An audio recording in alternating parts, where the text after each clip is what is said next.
So the background looks a bit empty behind me compared to what was on stream and what is normally behind me, because I needed to use some things as an example for what I'm going to be talking about in this.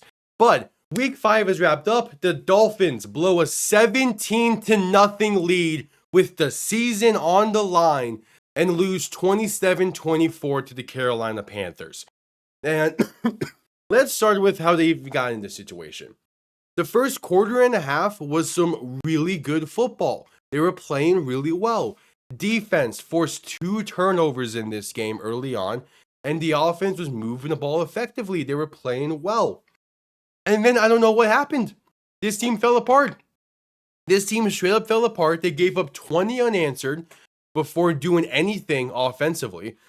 There was 5 drives in between when they scored 17 points and when they scored their 24th. And in those 5 drives, they had 3 3-and-outs and 2 drives that lasted 5 and 6 plays. It is a disgrace. This team is a disgrace. 1-4 to begin the season, when all the talk entering the season was how different this team was, how the culture has changed, how everybody's on the same page, how everyone is buying in, and everyone is ready to bring the Dolphins back. You begin 1-4. And most Dolphins fans knew that there was some bullshit to what they were saying. And even me included. I was saying before the season that this team is either a 5-6 win team or a 10-11 win team. There was no in between. We're a 5-6 win team. And I'm surprised in the way that is being formatted to get to this point. I'm not really surprised that it is this point, but I'm surprised of how we got here. I was expecting to start the season pretty well. The schedule lined up pretty solid. And then when we get to the tougher parts of the schedule, that's when we'll see the collapse. No one. Maybe Devon Achane and Darren Waller. But besides those two, no one else should be coming back to Miami after this game. Entire clean house, top down, roster top down. This team is a disgrace. And again, going now to explain why the background's a bit empty. The standard in South Florida sports for decades was the Miami Dolphins. From 1970, when Don Shula arrived, till 1999, when Dan Marino retired. The standard was the Dolphins. Since then, the standard has been everyone but. We have the Miami Heat with, the good old Heatles era and LeBron James. They were the standard in the 2010s. You have even before that, when Shaq arrived, and with Dwayne Wade, and they won their ring against the Mavs. The Heat were the standard. And now, in the 2020s, for the South Florida sports, the standard remains the same. The top teams in South Florida are champions. The Heat won 3 rings when they were the standard. And now the standard, it's not just one, but it's a team that's ready to go for a 3-peat. The Florida Panthers. Out of any team you could ask South Florida sports fans 5 years ago, who would be the standard in South Florida sports? Not a single one would say the Florida Panthers. But there's a very big reason as to why. And that is they do not care about what people think.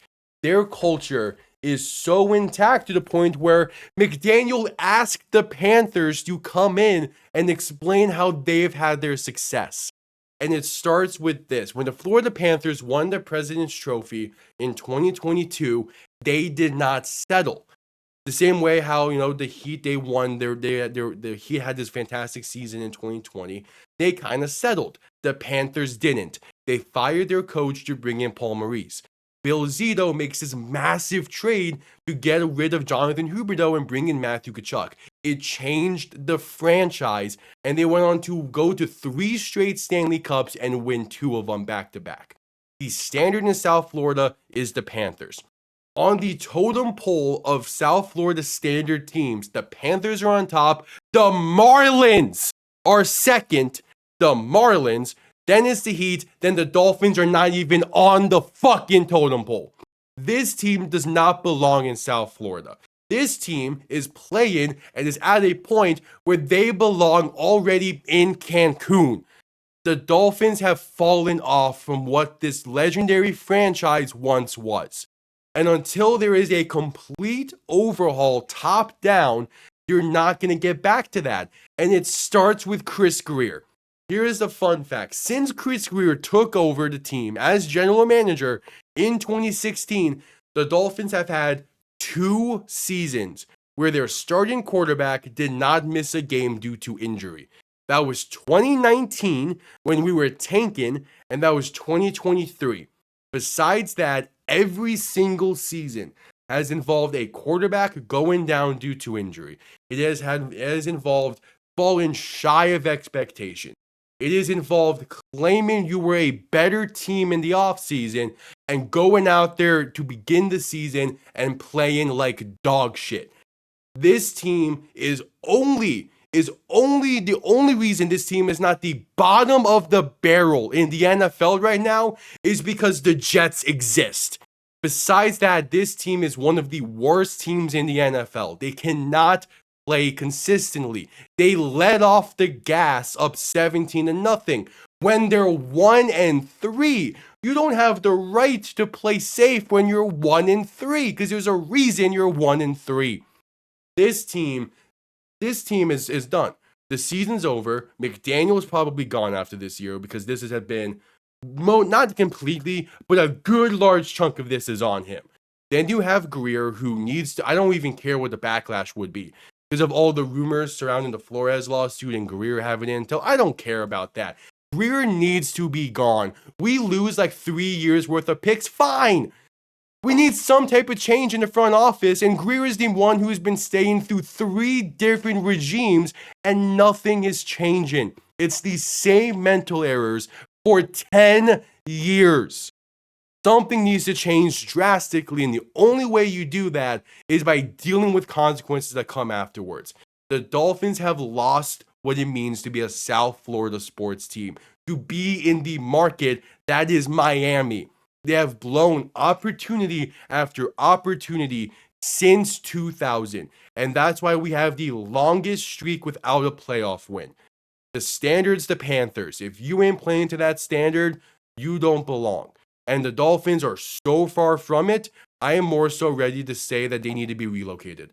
Because they need a drastic change in that front office, and if it's not coming to Miami, let it come somewhere else. This team does not belong in South Florida. They just straight up don't.